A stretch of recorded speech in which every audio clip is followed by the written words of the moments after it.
somebody need to put Jake Paul. Somebody need to beat him. It ain't nobody beating him right now. So he's just going on the world tour. He's offering to get beaten. Well, he claims he's still going to KO, but he's offering a real fight. I think if you flip my height, you get his height. So I was just joking, Jake Paul. I don't want to fight you, but somebody needs to beat your ass.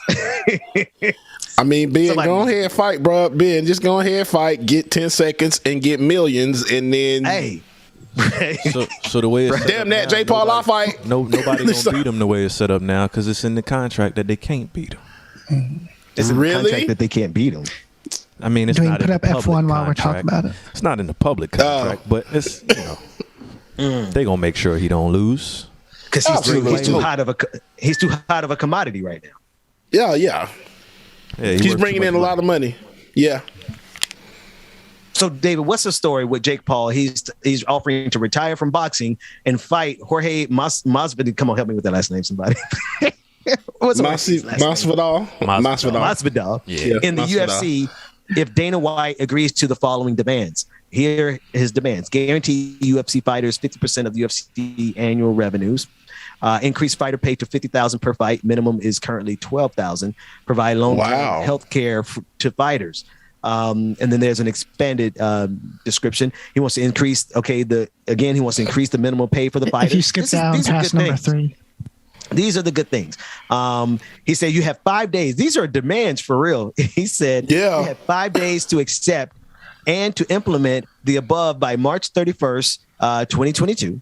Once implemented, I will immediately retire from boxing, enter USADA, and agree to a one-fight deal with UFC to fight Weak Chin George. Weak Chin. I did not see that coming. So it's crazy because the things that he's asking of Dana White is all great things. Like this is stuff that needs to happen for the UFC fighters because they out there putting their lives on the line for our entertainment and making pennies. But he's a clown, man. He's a clown. I kind of hope Dana White takes his offer. One, because it'd be good for the UFC fighters, but two, Jorge Masvidal would tear that man apart. Is that why he wants to fight him? I feel like he wants to fight him because he wants to legitimize his fighting career, but it wouldn't be. I wish I was a little bit taller. But somebody, I don't know what you do. What you do? Is tell me more about these contracts behind the scene, because somebody can beat him, but you're saying, likely, like maybe he's too much of a commodity to take a chin. All his fights have been set up. Well, majority of his fights have been set up like those exhibitions, like when Floyd was fighting people and it was in the contract, it was only going a certain amount of rounds and there wasn't going to be any scorecards and things like that. So like it's set up to be a spectacle, to be a show. But I feel like, I mean, I can't prove it, but I feel like it's in the contracts that they can't knock him out. Like I feel that. There's been people that should have beat up on him but haven't. And I know who can whip his ass.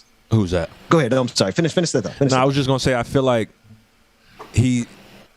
this show he's putting on is taking away from all the legitimate boxers out there who aren't getting the recognition and kind of the publicity that they deserve. Like it's a lot of good fighters out there, and this is like a crappy person. Yeah.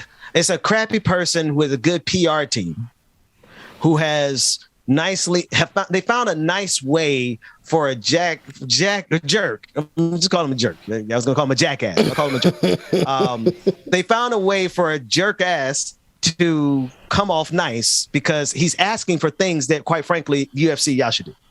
Right? This is what he's asking for. Yeah, nobody should be out there taking it on the chin and getting knocked out for $12,000 on any night, ever.